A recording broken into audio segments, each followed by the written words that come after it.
Hey guys, this is James. In light of the coronavirus outbreak and pandemic, we've gone remote for the next few class sessions. I promised that I'd bring you some solo drill / theory work to do at home by yourself. This is the beginning of those videos. The first thing that we're going to address in these videos is we've gone through guards. We've gone through very security guards that a lot of you guys are comfortable hanging out in.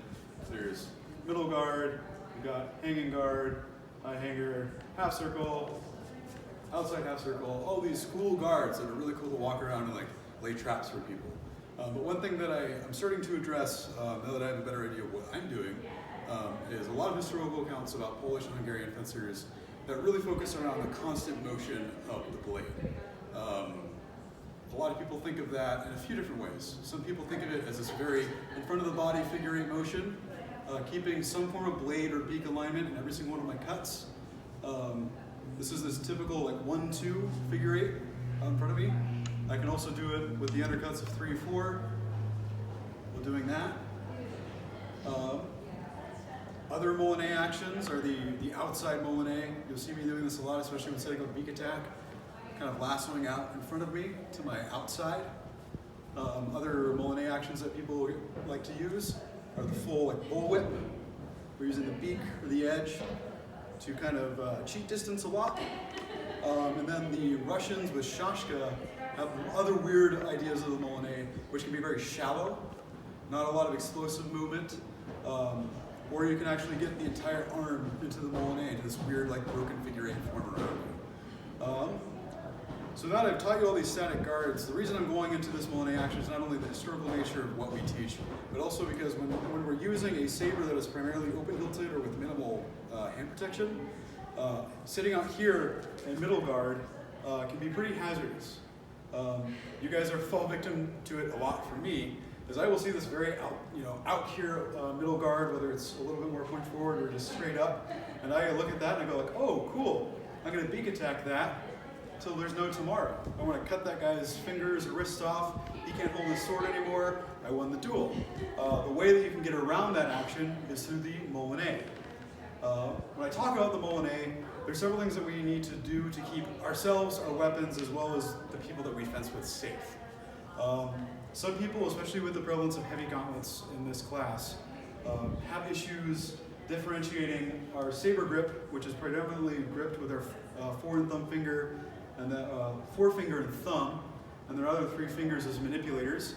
Some people find that difficult to differentiate between the hammer grip, which is generally the same pressure amongst all fingers, and this presents a problem. If you don't have the ability to do a saber grip and a heavy gauntlet, which guess what, you do with practice, what goes from this very close-in Moulinet action, which is not overtly threatening, I can reach out and cut someone, but the moment where I make contact, I'm not as likely to damage them or their equipment. If you get the full hammer grip, this very flowy, around the body movement turns into, I am the Hulk smash.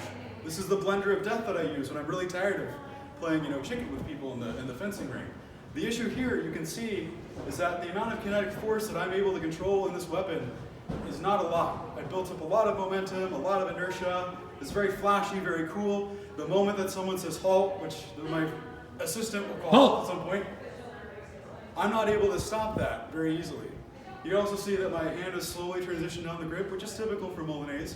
Not a bad thing, but the moment that halt was said, I was not able to actually break my action until like a good half second after that, which can sometimes be the difference between tapping someone on the mask and then hitting someone on the mask so hard that it kind of falls off their head, which is not ideal. If I do the same Moulinet action with my actual saber grip, using my manipulators only to facilitate the movement around, not forcing the movement around, I can build up some momentum, and then my assistant will eventually say halt. Halt! I was able to stop just that much faster, and all I had to do was close my grip. And as far as cutting mechanics go, we should generally be closing our grip whenever we come into contact with another person's blade or body. One, it prevents our cut from going and then coming back into us and like doing all sorts of weird things. But you need to be aware that gripping your saber like a hammer all the time is dangerous not only for yourself, but for your opponent as well as your 2 wasters, whatever you're using. So my challenge to you for this video is to transition this figure 8 motion, this lasso motion, this bullwhip motion, however it is, transition it to places around your body with this nice loose saber grip. Another thing, you don't necessarily need to remain stationary while doing this. In fact, I'd say if you're remaining stationary while doing your Moulinet actions, you're undercutting the specific defense of this, which is it makes your hand and arm a lot harder to hit. Other things that you need to be aware of is that circular pacing around, whether that's with the true heel-toe action or just in the general triangle step, is great, because now I'm creating all sorts of lines that are both defended at one moment and then not defended at the next. Leaves my opponent guessing, and as soon as I actually want to make an offensive action, all I really have to do is step or reach out to hit you. Things that I don't want to see when we come back, if you guys have been practicing this, is this. This is not controlled. This is, I'm going to hurt you because you are heavily armored. You are probably an Ottoman or a Persian or a Tartar or a Crimean, and I don't like you because I'm a Polish nobleman. And if there's less of you, that means there's more of me. We're not in this class for that. We want to be gentle to our partners. We want to fence safely. We want to make sure that our sabers last for a long time. So again, points of this video: take the Moulinet action, move it away from your body, and remove it from the idea of only doing it when you cut. Keep a nice loose grip. You can do this with a stick, do this with a broomstick. You can do it with pretty much any semi-open hilted weapon that you have or fencing device that you have at your house. I challenge you that in a nice open area, you just take your saber grip. Feel that out. Feel where the saber wants to go around your body, how you need to direct it around you. And then also add footwork. It can be very casual. I can just be kind of strolling around. If you have like a post or maybe someone in your family who's just willing to like hang out as long as they don't have coronavirus, you can keep them in your field of view and move around them, making these non-aggressive Moulinet actions, these defensive Moulinet actions. Just kind of seeing where your body wants to move while doing these. And I also want you to check yourself. You should do this with an ungloved hand.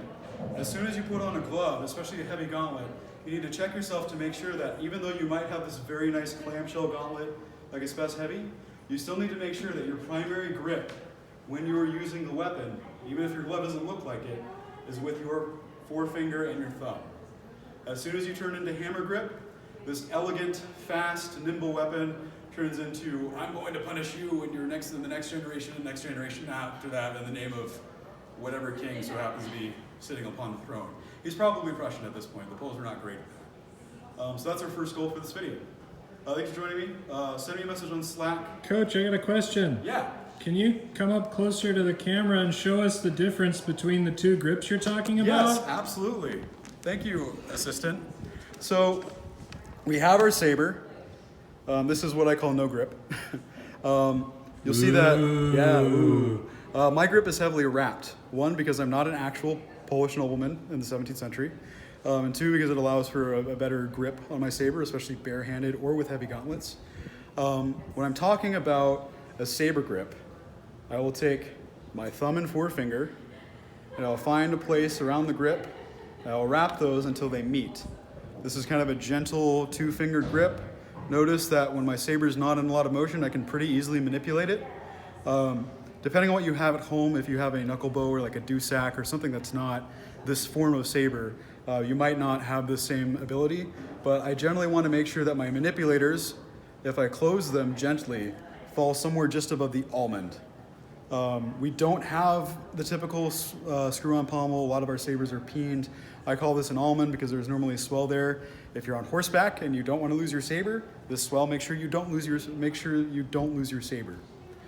This is the saber grip.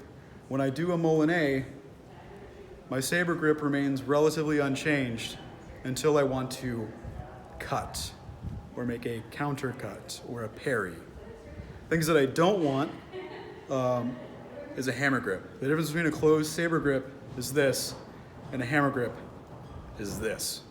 I don't need to use this like a war hammer. We're not on horseback. We're not actually trying to kill some Cossacks or whatever. Don't do that in real life. That's bad. There are people too. This is a hammer grip. You'll notice that I have much less dexterity in my hand all of my Moulinet action at this point is in the wrist. And as soon as I put a heavy gauntlet on that, that transitions up into the elbow, which transitions up into the shoulder, which means that your cut goes from this nice, nimble, I can make it as light or as heavy as I want, into I am Hulk. Hulk smash. Hulk only wants smash. We like our friends. We don't want to smash them.